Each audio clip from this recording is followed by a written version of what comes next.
The first thing I noticed when I woke up was the scent, sweet and metallic, like orchids steeped in iron. The second was the pain, a dull throbbing in my skull that pulsed in time with the faint hum of energy vibrating through the air. When I blinked my vision clear, I saw the bars. Thin, gilded, and curving upward in an intricate lattice, they formed a dome overhead, shimmering with faint pulses of energy. Not a metaphorical cage, a real one. I pushed myself upright, my limbs sluggish but intact, the thick embroidered cushions beneath me far too soft for a prison cell. Beyond the bars, the chamber stretched vast and opulent, bathed in violet light. Walls draped in silk, high columns carved from obsidian, and banners embroidered with symbols I didn't recognize. Then, the sound of measured footsteps. She entered. Tall, poised, a vision of impossible beauty and absolute authority. Her emerald skin shimmered under the chamber's glow, smooth and flawless, her long obsidian black hair cascading in waves, adorned with strands of silver threading. Her golden eyes, sharp, discerning, swept over me with a gaze that felt both assessing and amused. She was draped in a translucent gown of dark fabric, shifting like liquid night over her body. Silver constellations, unknown to me, were embroidered across her chest and arms. Jewels adorned her fingers, her collarbones, and the pointed tips of her ears. Royalty. Power radiated from her like heat from a dying star. I knew who she was before she even spoke. The Empress of the Zari. My captor. I clenched my jaw, forcing my expression into a carefully blank mask. Because she wasn't supposed to know. I understood every word she was about to say. "Oh, what an amusing little thing," the Empress murmured, her voice silk and steel. She crouched beside the cage, reaching through the bars. Cool, elegant fingers brushed the edge of my jaw, testing. "Imperfect," she mused, "but defined. Stronger than most of your kind." I held still, played the role. Let her think I was nothing more than some primitive, mute curiosity. She exhaled, amused. "You understand nothing, do you?" I kept my silence. Because if she ruled this place, then her words, her secrets, would fall freely around me.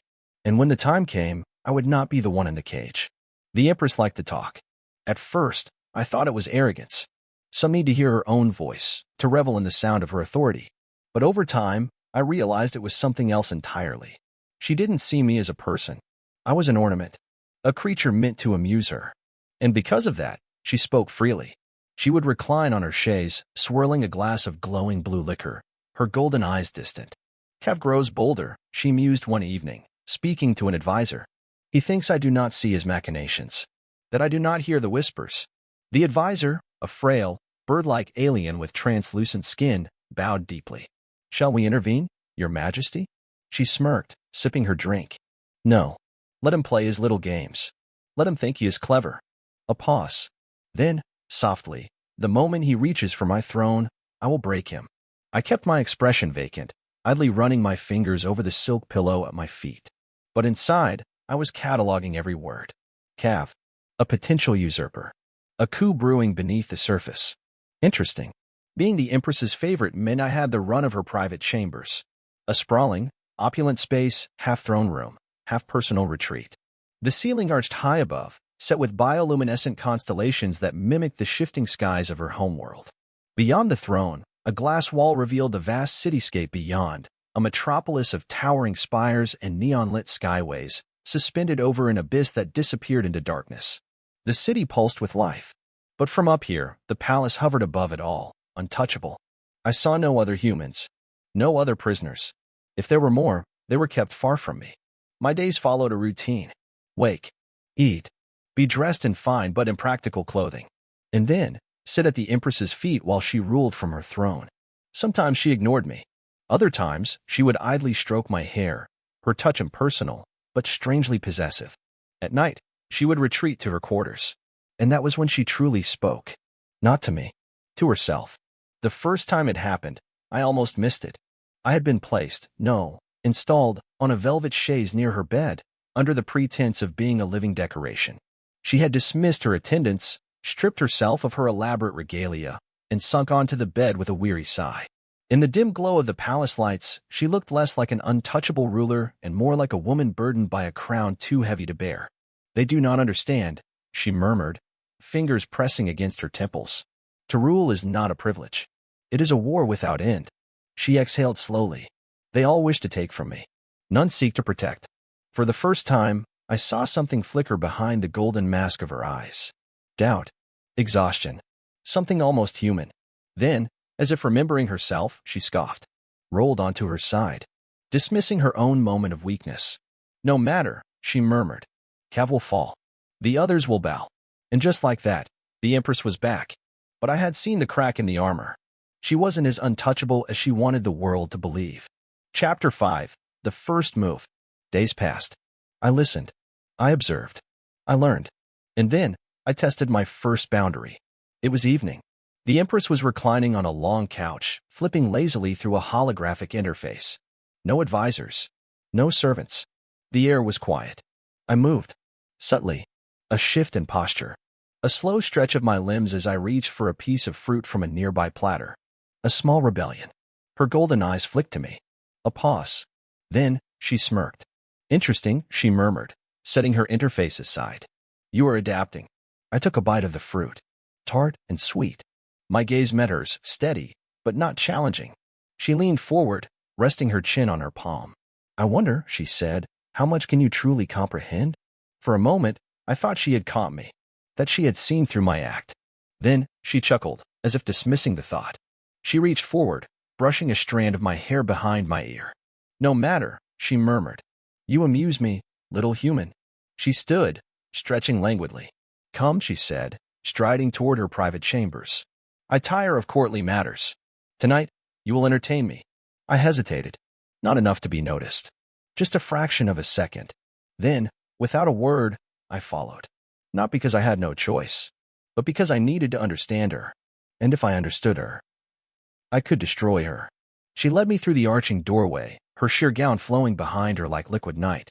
The guards stationed outside her private chambers didn't even glance at me as we passed.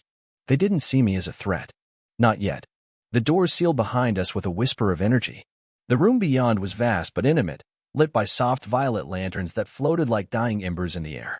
Silken drapes framed the walls, embroidered in the same shifting constellations woven into her clothing. And at the far end of the chamber, a bed. Large, elegant, draped in layers of dark fabric. She moved with practiced ease, pouring herself a drink from a crystalline decanter. The liquid shimmered, dark and rich, as it filled her glass. I stood still, waiting, watching. She turned to face me, golden eyes gleaming with something I couldn't yet name. You hesitate, she observed, tilting her head. Why? Because this was a test. A new kind. For weeks, she had treated me as an object. A curiosity. A pet. But now she was watching me with something more than amusement. She stepped closer, offering me a second glass. I took it. Not out of obedience, but because refusing would mean I was afraid. And I couldn't afford to be afraid. I lifted the glass to my lips, taking a slow sip. The drink burned, smoky and rich, but not unpleasant. She smirked. Good. Then, just as casually, she turned and settled onto a low, velvet chaise near the center of the room, reclining as if this was all so very routine. Tell me something, little human, she murmured, swirling the glass in her hand. What do you dream of? I froze. Not visibly. Not enough for her to see. But inside, something twisted. She had never asked me anything before. Not truly. I was meant to be a silent observer. A plaything. A possession. But now she wanted an answer. And for the first time, I realized, so did I. I met her gaze, letting the silence stretch between us. Letting her wonder if I would answer at all. Then, finally, I spoke. I dream of freedom. The words left my lips before I could stop them. Something flickered in her expression. Not surprise. Not amusement. Something more dangerous. Freedom, she echoed, her voice softer now. And yet, you remain here. Untouched. Unbroken. She leaned forward slightly, her golden eyes gleaming in the dim light. Tell me, little one, she murmured. If I opened the gates, if I handed you a ship and let you go, would you take it? I should have said yes. I should have lied. Instead, I hesitated. And Zyra saw it. Her smirk deepened, slow and knowing. Ah, she murmured, settling back against the chaise. How interesting. I had made my first mistake. And she knew it. The next morning, something had changed. When the usual servant arrived, he carried something new. A robe, not the simple garments I had been given before, but something finer. Black, embroidered with silver. Not a prisoner's attire. Something meant to be seen. I stood as the servant approached. He adjusted the fabric. Then, almost reluctantly, muttered, "Her Majesty requests you wear this." Then, softer, almost fearful, he added, "You are fortunate." I tilted my head, feigning ignorance. The servant hesitated, then glanced toward the door as if ensuring no one listened. None have lasted this long before. My fingers tightened around the fabric. I had suspected. Now I knew. I was not just a pet. I was a test. She was waiting for me to fail. The others had. And when they did, they were gone. I exhaled slowly, keeping my face blank, and took the robes from his hands. Then, as he turned to leave, I made my second mistake. I spoke. "Thank you," I said, in flawless Zari. The servant froze. His eyes widened. Not in shock. In fear. For a moment, we stood in silence. Then, without another word, he turned sharply and left. The door sealed behind him. And I knew. I had overplayed my hand. Zyra would find out. And when she did, I would no longer be her favorite. I would be something far, far worse. I didn't have to wait long. That evening, 2 guards arrived at my chambers. Their weapons remained holstered, their expressions unreadable, but I knew why they were here. No words were spoken. None were needed. I followed. The palace corridors stretched endlessly, carved from smooth black stone that pulsed with veins of violet light. The deeper we went, the quieter it became. No attendants, no advisors. This was not an execution. Not yet. The throne room doors loomed ahead, massive and ornate, their surfaces etched with shifting symbols of power. They parted without a sound, revealing the chamber beyond. And at its center, Zyra. She lounged in her throne, draped in dark silk, golden eyes unreadable. She was alone. The guards stepped aside, leaving me at the base of the throne steps. A long silence stretched between us. Then she laughed. Not cruelly, not sharply, softly, like I had done something amusing. She rose, descending the short steps with lazy grace, until she stood before me. "I hear you spoke today," she murmured. A statement, not a question. I lifted my head slightly, feigning confusion. Her fingers brushed my chin, tilting my face toward hers. "Such a fascinating little deception," she mused, almost to herself. "How long have you understood me, I wonder?" I forced my body to remain still, to remain controlled. She studied me for a long moment, then sighed. "No answer," she murmured. "Of course not." She turned away, moving toward the massive glass wall overlooking the city beyond. The skyline stretched endlessly before her, spires of dark metal and neon light, a civilization built on war and conquest.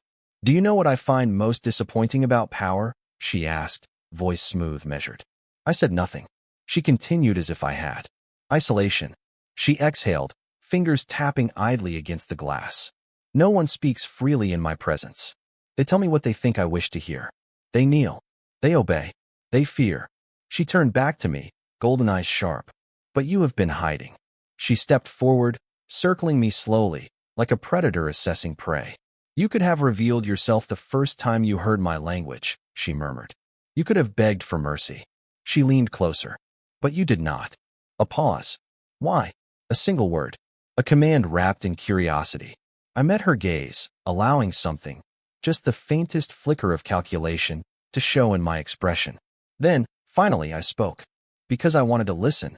The words hung between us, sharp as a blade. For a moment, the room was silent. Then, Zyra smiled. Slow. Knowing. "Oh," she murmured. And then, softly, "I knew you were different." She did not punish me. She did not call for her guards. Instead, she did something far worse. She laughed. A rich, indulgent sound, as if I had just handed her the most exquisite puzzle. She reached out, tracing the collar of my robe, adjusting it as if presenting me, not discarding me. "How bold," she murmured. She turned, moving toward a small table where a bottle of dark amber liquid sat waiting. She poured 2 glasses, then glanced at me. "Come," she said. A casual command. "Sit." I hesitated. A trap. It had to be, but refusing would show weakness. So I moved. I took the glass from her hand, my fingers brushing against hers for the briefest moment.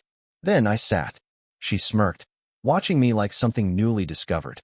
"You intrigue me," she admitted, swirling the drink in her hand. "I should have killed you for the deception." I took a slow sip. "Yet you haven't," I said. Her smirk deepened. "Not yet." Silence settled between us. A shift had taken place. Fragile, but real. I was no longer a pet. But I was not her equal. Not yet. She tapped her glass thoughtfully, then murmured, "Perhaps you are wasted as a simple decoration." A pause. Then, with a slow, indulgent smile, "Perhaps it is time you became something more." The air between us crackled with something unspoken. I had stepped out of one game and into another, and this time, the stakes were far, far higher.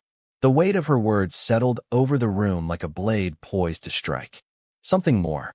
A promotion. A trap. A challenge. Zyra was testing me, as she always did. But this time, the game had changed. I took another slow sip of my drink, forcing my posture to remain loose. "And what exactly does something more entail, Your Majesty?" She tilted her head slightly, as if amused by my caution. "A good question." She leaned back in her chair, fingers tracing idly along the rim of her glass. "Tell me, little human, what is it you want?" I hesitated just long enough to make it look natural. She was giving me a choice, or at least the illusion of one. Carefully, I set my glass down.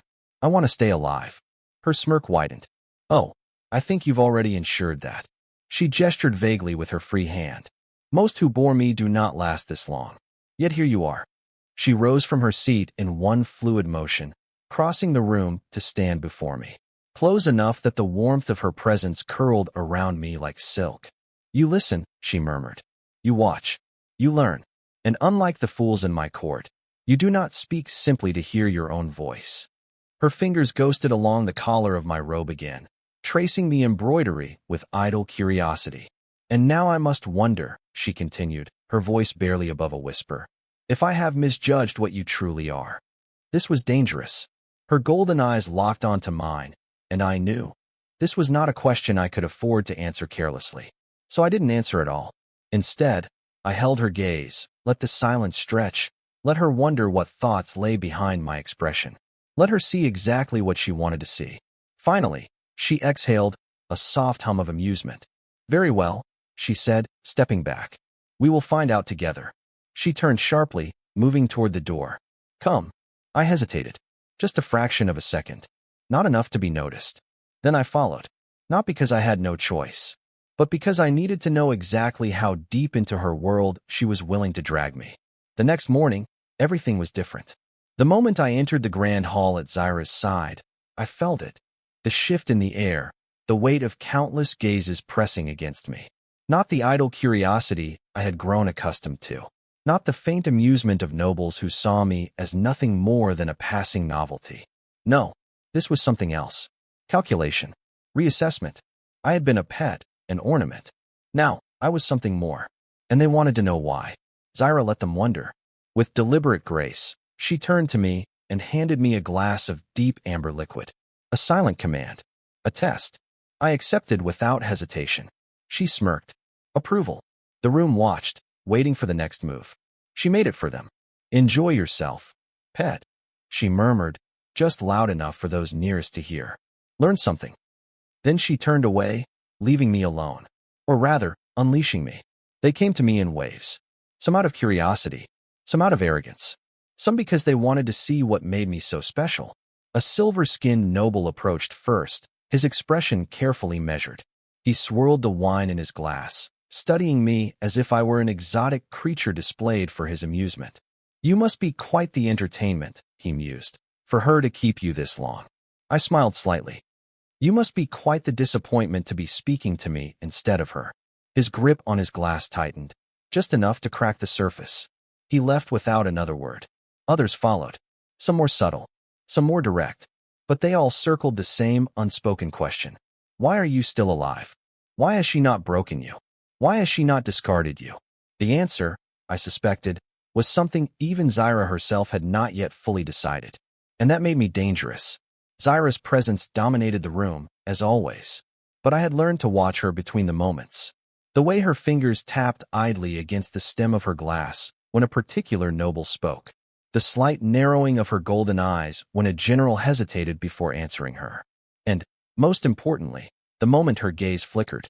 It was brief, a fraction of a second, but I caught it. Her attention had shifted just slightly toward a dark-cloaked figure at the far end of the room. He was speaking to another noble, his voice low, his movements careful. Too careful.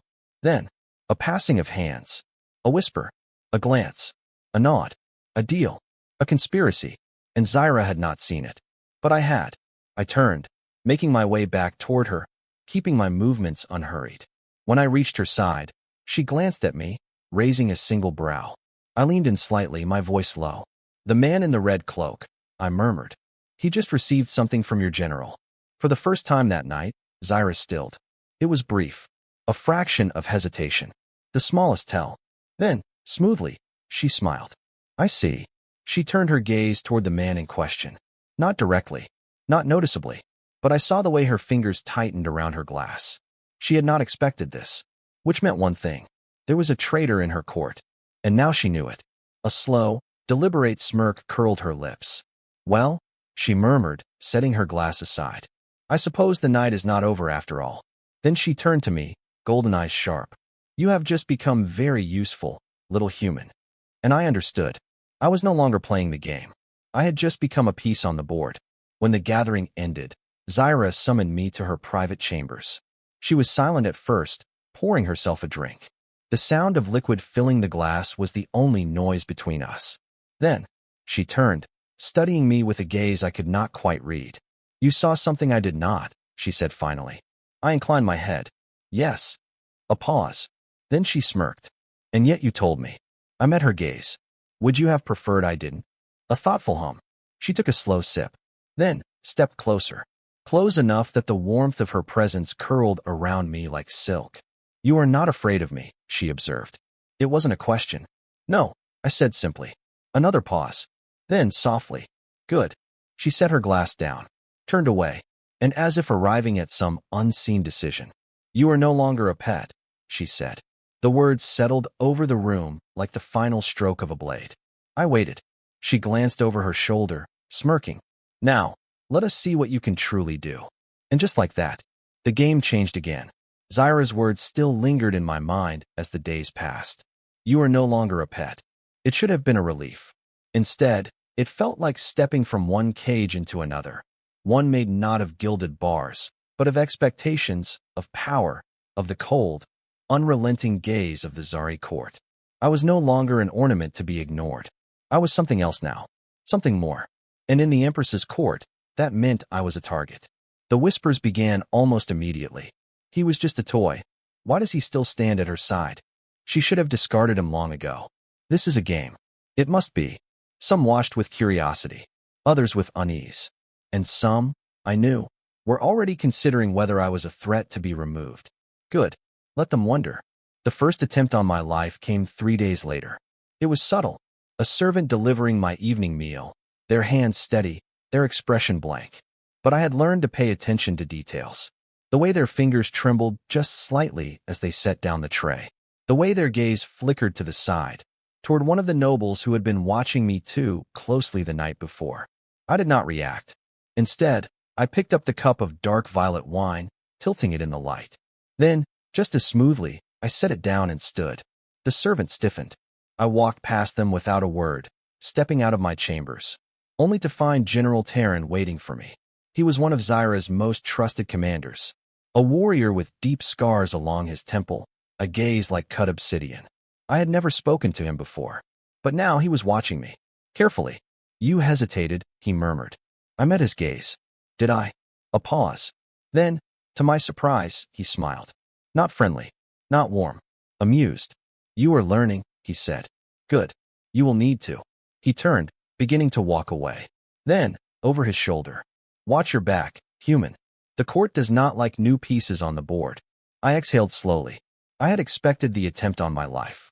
But the warning? That was interesting. That night, I did not sleep. Instead, I listened. The palace had its own language, the soft hum of energy pulsing through its walls, the distant echoes of guards patrolling the corridors, and the sound of a door opening. Not mine. Hers.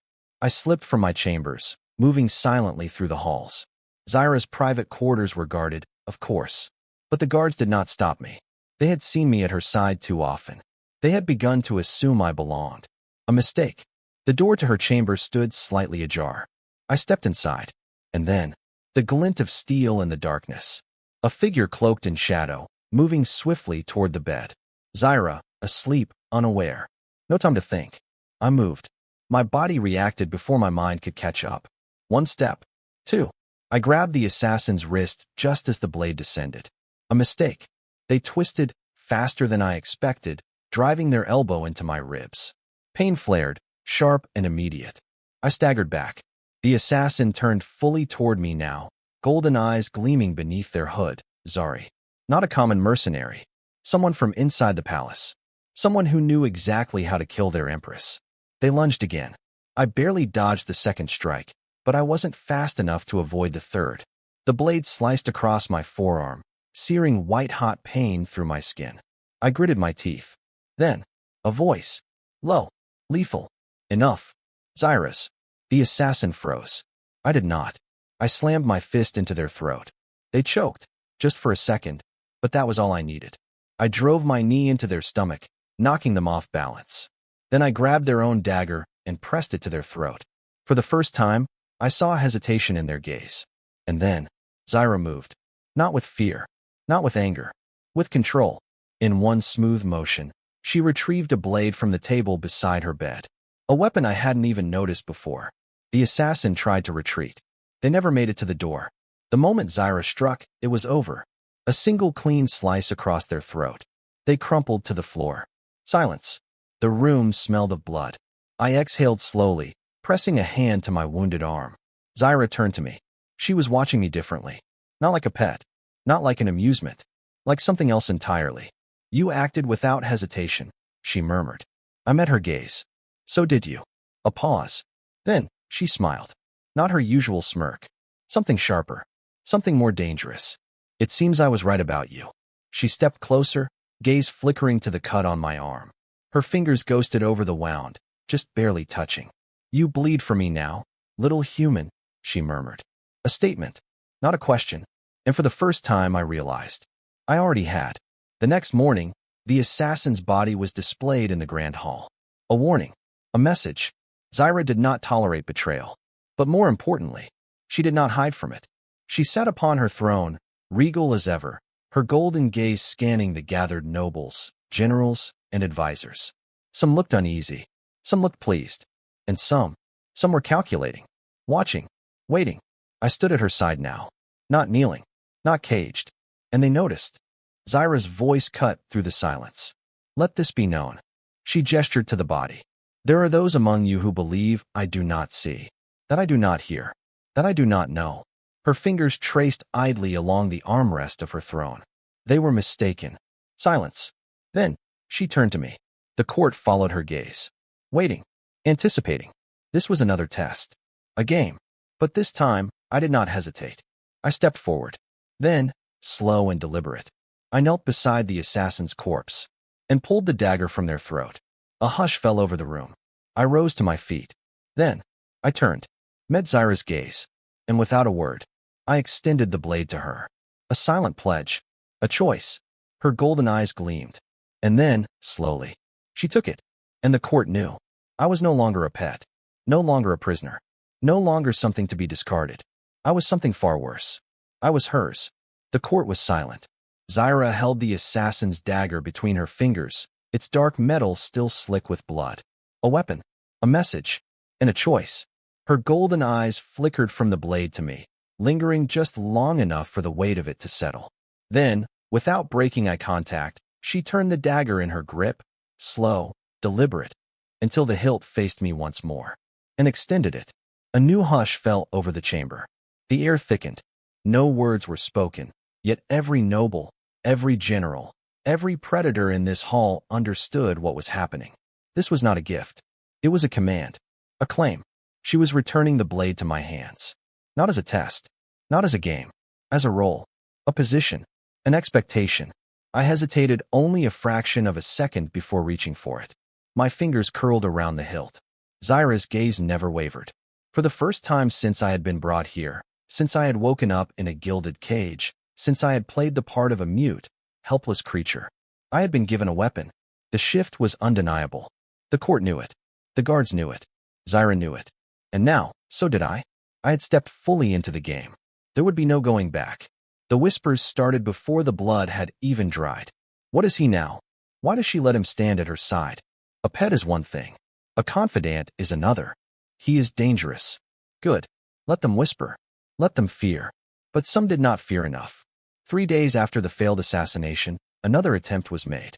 Not on me. On her. A poison blade. Slipped into the hands of a servant who had been loyal for years. It almost worked. Almost. I had been standing beside Zyra when the servant approached, offering a drink as they had done 100 times before. But something in their stance had been wrong. Not their face. Not their words. Their hesitation. The flicker of a decision, a moment too slow.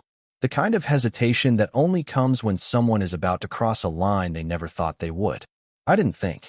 I moved. One step, then another.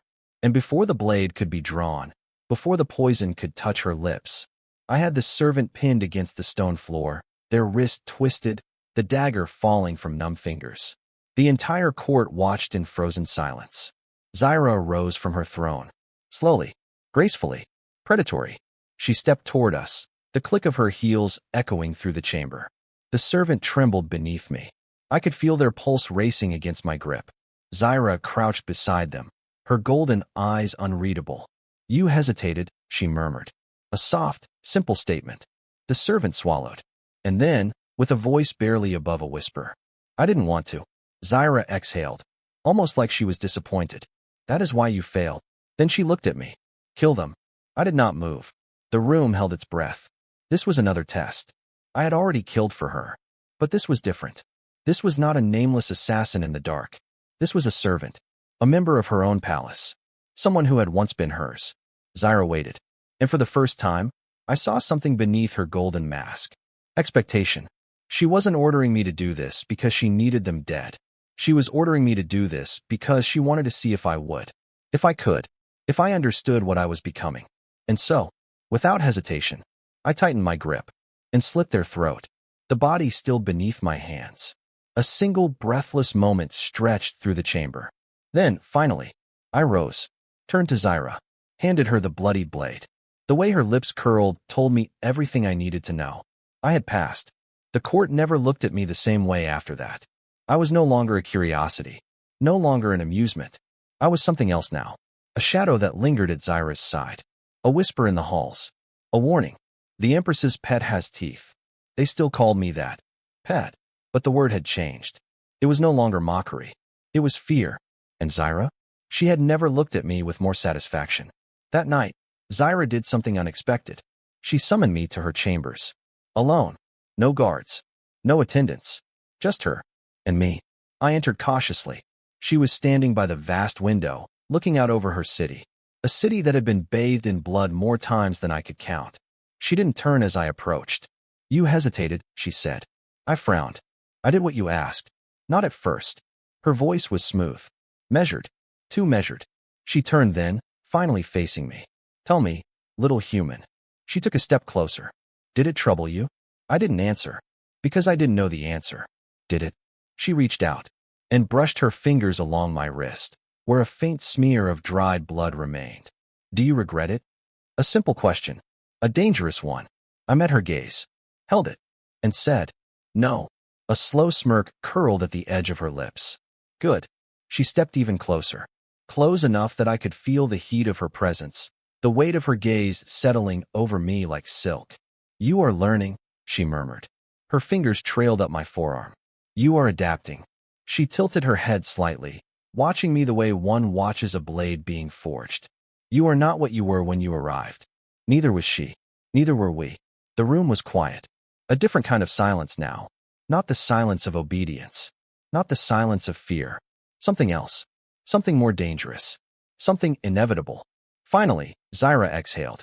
She turned away, moving back toward the window. Without looking back, she spoke again. A throne needs many things. She glanced at me over her shoulder. A ruler. A court. A kingdom. A pause. Then softer. And a monster to guard it. The meaning was clear. I was no longer a pet.